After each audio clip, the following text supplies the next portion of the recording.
Very good morning, dear students. I am your Dement sir, and today I am going to start a new topic, a new point in your English grammar. आज हम एक नए point पर बात करेंगे and that one is your verb. वो क्या है? वर्ब है. एक सेंटेंस में तीन चीजों का इंपॉर्टेंस होता है और तीन चीजों से ही एक सेंटेंस आपका बनता है. फर्स्ट क्या आपका? Subject, second one is your verb and third one is object. So already we discussed about what is subject and what is object. आज हम लोग किसके बारे में बात करेंगे? वर्ब के बारे में. वर्ब होता क्या है बेसिकली? अब आप एक चीज समझो, वर्ब है क्या बेसिकली? वर्ब डूइंग और बीइंग को बताता है. डूइंग एंड बीइंग, काम करना और काम होना, इसी दोनों के बारे में बतलाता है. अर्थात आपका सब्जेक्ट काम कर रहा है या हो रहा है, इस चीज को कौन बताएगा? वर्ब बताएगा. मीन्स हम कह सकते हैं कि वर्ब क्या बताता है? एक सेंटेंस का स्टाइल बताता है कि वो किस स्टाइल में आपका सब्जेक्ट वर्क कर रहा है, उसके बारे में कौन बताएगा? वर्ब बताएगा. तो हम इसका डिफिनेशन क्या लिख सकते हैं? वर्ब क्या होगा? Verb is an action which dictates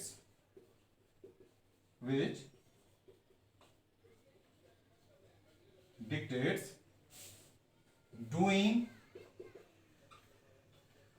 and being.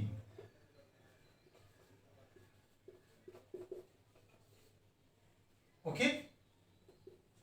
Verb क्या बतलाता है हमको? कोई भी काम करने या होने के बारे में वर्ब बतलाता है. मीन्स वर्ब आपका क्या है?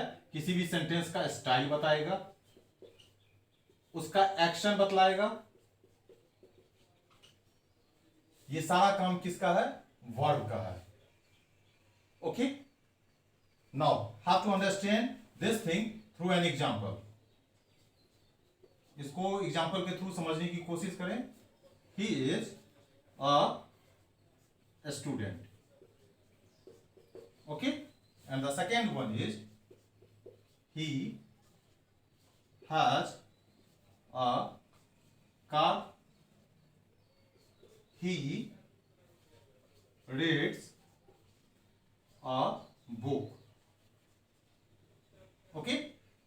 अब आपके पास तीन सेंटेंस हैं. he is a student, he has a car, he reads a book. अब आप समझने की कोशिश करो. इज यहां पे आपका क्या है? वर्ब है. ये किस चीज के बारे में बतला रहा है?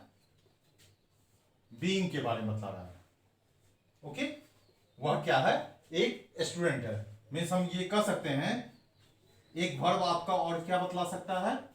स्टेट बतलाएगा. Got it. सेकेंड सेंटेंस में आप देखिए, हैज आपका क्या है?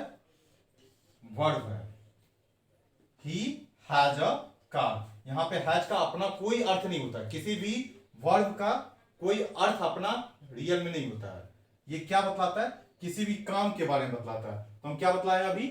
वर्ब क्या बतलाएगा? स्टाइल बताएगा, एक्शन बताएगा, स्टेट बताएगा, और क्या बतलाता है? पोजीशन बतलाता है.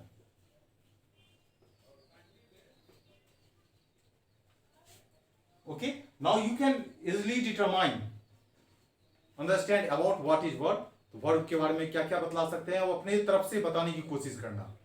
Never try to remember what is in your book, what is the definition of a verb. Try to do these things from yourself. Verb क्या बतलाएगा? वर्ब किसी भी काम के डूइंग और बीइंग को बतलाता है. वर्ब क्या बतलाता है? स्टाइल बतलाता है. वर्ब क्या बतलाएगा? एक्शन बतलाएगा. वर्ब क्या करेगा? स्टेट को बताएगा. वर्ब क्या करेगा? पोजीशन बतलाएगा. यहां पे आप देखो, ही रीड्स अ बुक. ये किस चीज को बतला रहा है? डूइंग को बतला रहा है. वो क्या कर रहा है? किताब पढ़ रहा है.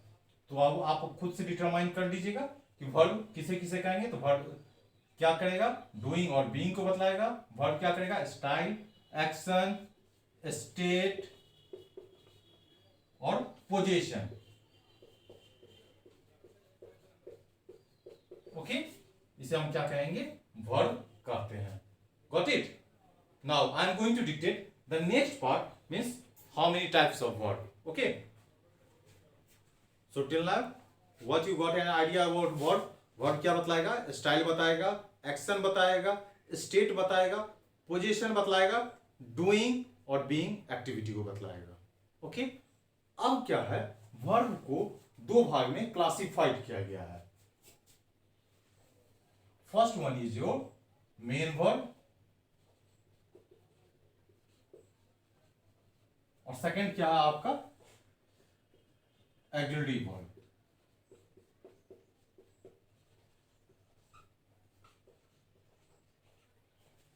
Okay. First one is your main verb and second one is auxiliary verb. Main verb आपका क्या है? डिक्शनरी में आपके पास जितने भी शब्द हैं, डिक्शनरी में जो भी शब्द हैं, वो सारे के सारे वर्ड्स आपके क्या हैं? मेन वर्ब हैं. ओके. इसीलिए एब्स्ट्रैक्ट नाउन जो आप पढ़े होंगे, even I will also dictate about the noun. Abstract noun जितने भी होते हैं ऑलमोस्ट आपके सारे क्या होते हैं? मेन वर्ब होते हैं. फॉर एन एग्जाम्पल, आपका हंसना, रोना, खाना, पीना, ये सब जितने भी हैं, स्माइल, लाफ, क्राई, जो भी हैं आपके क्या है? मेन वर्ब है. और मेन वर्ब को पहचानने का एक और तरीका है इस चीज को, जिसके अंत में आपको इन हिंदी की अगर बात करें, न शब्द आप लगा सकते हो या ना लगा हो, ये सारे आपके क्या होंगे? मेन वर्ब हैं. स्माइल का क्या अर्थ होता है? हंसना, ना लगा हुआ, इसका मतलब आपका क्या है? मेन वर्ब है. क्राई, रोना, क्या है? मेन वर्ब है. तो आपके पास जितने भी एब्स्ट्रैक्ट नाउन है वो तो मेन वर्ब है ही.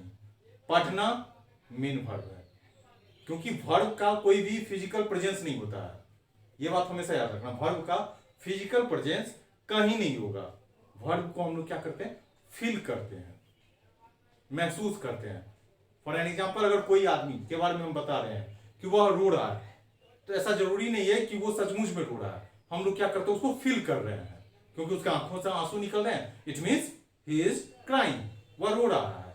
आप घर में गए, घर में आप क्या कर रहे हो? कोई घर में लेडीज होती हैं, गर्ल्स होती है, वो क्या करती है? किचन में गई, प्याज कट कर रही है, ओनियन. अब उनके आंखों से आंसू निकल रहा है, और जैसे ही वो रूम से बाहर निकलेगी, किचन से बाहर निकलेगी, हम लोग क्या समझेंगे?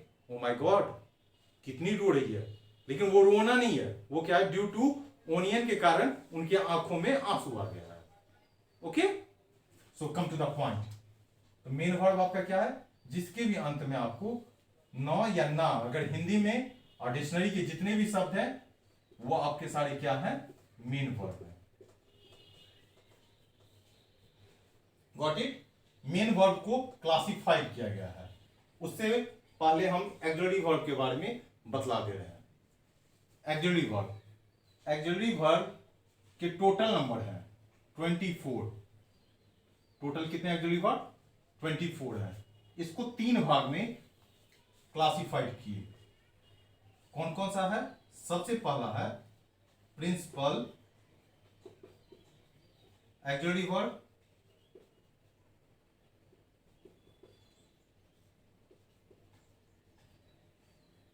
सेकेंड आपका है models, and in new grammar you can easily find semi models.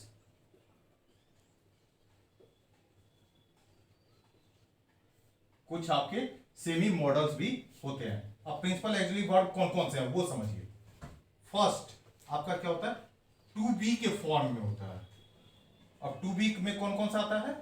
जो आप बचपन से यूज करते आ रहे हैं, is, are, am, was, were. ये आपके क्या है? प्रिंसिपल ऑक्सिलरी वर्ब में टू बी के फॉर्म में. सेकेंड आपका क्या होता है? To have. टू हैव में आप किस किस को डालते हैं? Have, has, had. And the last one is your to do. ये कितने हो गए? Do, does, did. Means principal auxiliary verb आपके पास कितने होंगे? 11. Okay. Second one is your modals. Modals कितने होते हैं? टोटल आपके 13 होते हैं, जिसमें से 10 आपके मेन मॉडल्स होते हैं और 3 आपके क्या हैं? सेमी मॉडल्स हैं. मॉडल्स में क्या क्या आ जाएगा? Can, could, shall, should, may, might, will, would, can, could, may, might, shall, should, will, would, ought to, must. Total 10. And in semi modals you can use used to, dare and need. They are your semi modals. Okay. So now I am going to dictate the theme once again. So now these are your flow chart of auxiliary verb. Auxiliary verb कितने भाग में होगा? ये 3 kinds में होगा. 3 इसके हुए. Principal auxiliary verb. First one is your principal auxiliary verb. Principal auxiliary verb में क्या क्या होता है? Is, am, are, was, were. Second आपका क्या होता है? To have. टू हैव में क्या क्या होगा? Have, has, had. लास्ट में आपका क्या है? To do. टू डू में क्या क्या होता है आपका? Do, does and did. Okay. ये आपके प्रिंसिपल एक्सिलरी वर्ब है. इसको आप याद कर लेंगे. और टोटल इसके नंबर कितने होते हैं? 11 होते हैं. सेकंड आपके पास आता है मॉडल्स. मॉडल्स में कितने होंगे? टोटल 10. अगर आपसे पूछा जाए टोटल मॉडल्स कितने होते हैं, तो आप टोटल मॉडल्स कितना बताएंगे? 10 + 3. इट मीन्स टोटल 13 आपके मॉडल्स हैं. कौन कौन से हो जाएंगे modals? Can, could, shall, should, will, would, may, might, must, ought to. और अगर सेमी मॉडल्स की बात करें तो वो 3 हैं. 3 कौन कौन से आपके आ जाते हैं? Use to, dare and need. Okay. Now I am going to elaborate about main verb. How many types of main verb, इसके बारे में समझ लेते हैं. In the next video I am going to discuss और elaborate all those things in detail. इसको हम next video में भी फिर आपको बारी बारी से सबका डिटेल में भी बताते चलेंगे. ओके. इसके बारे में आप जानते हैं. So now you are able to understand about auxiliary verb. अब मेन वर्ब के बारे में अगर कोई आपसे पूछे तो मेन वर्ब भी क्लासिफाइड किए गए हैं. इसका आप इस तरह से मेन वर्ब को आप ABC कैटेगरी में आप क्रिएट कर लो. फर्स्ट वन आपका क्या होता है? ट्रांजिटिव. Transitive verb. और सेकंड क्या होगा आपका?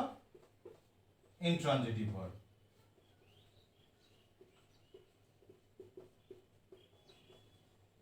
अब आप सोच रहे होंगे जो ट्रांजिटिव, इंट्रांजिटिव या इसके बारे में इतना जानकारी लेने से क्या फायदा है?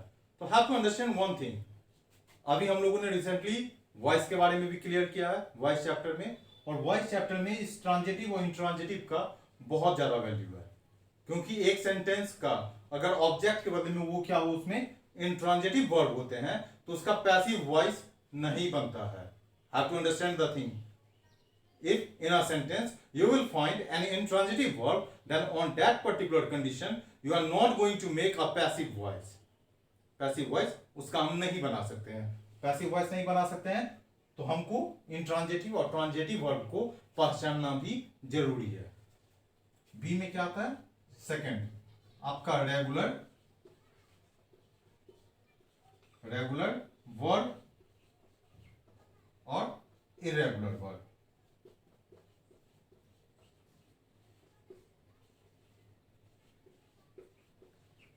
और सी में आपका क्या आता है? Finitive verb, finite verb, infinite verb.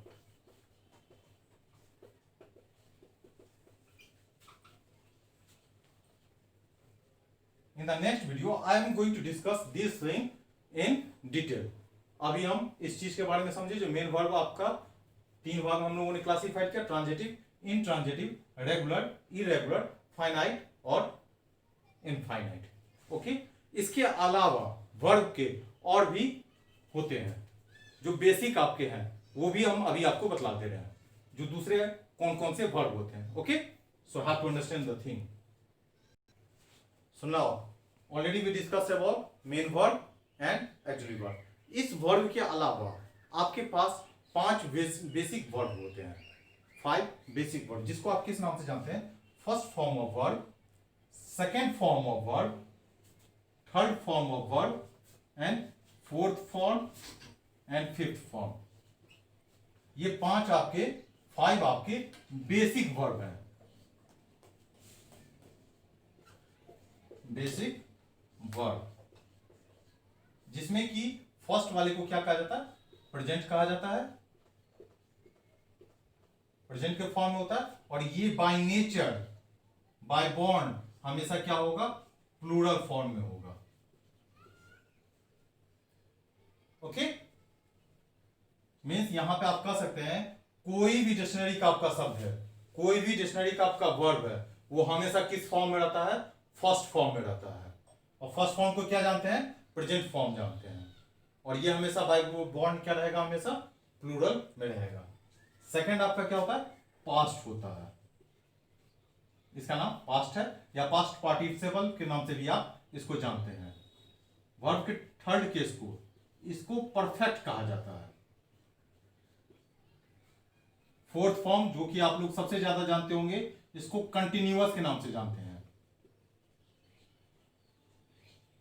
And the last one, fifth form of verb is your again present.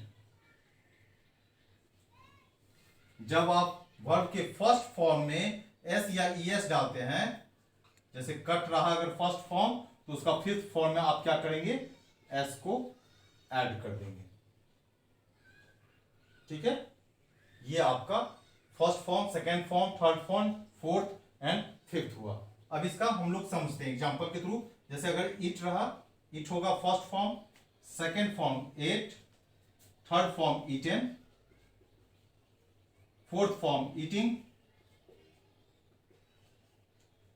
And last one is your eats. इसका हर फॉर्म सेम रहेगा. Cut, cut, cut, cutting, cuts. Okay, एक और आपके लिए important है, have का form. Have, had, had, having and has. Okay, these all are your basic form of verb. Now in later video I am going to elaborate all those things in detail. You need to be continue. आप लोग continue में इस चीज को समझेंगे, क्योंकि ये सारा क्या है? आपका बेसिक है. अगर आपका बेसिक स्ट्रांग होगा तो आपका इंग्लिश लिटरेचर भी अच्छा होगा, इंग्लिश ग्रामर का पोर्शन भी आपका बहुत ही अच्छा होगा. So what you need to do, just have to remember all those things in your mind. आपको याद करना होगा. Okay, and one last request from my side, if you really like this video, then have to subscribe this channel and video, like this video. Okay, thank you.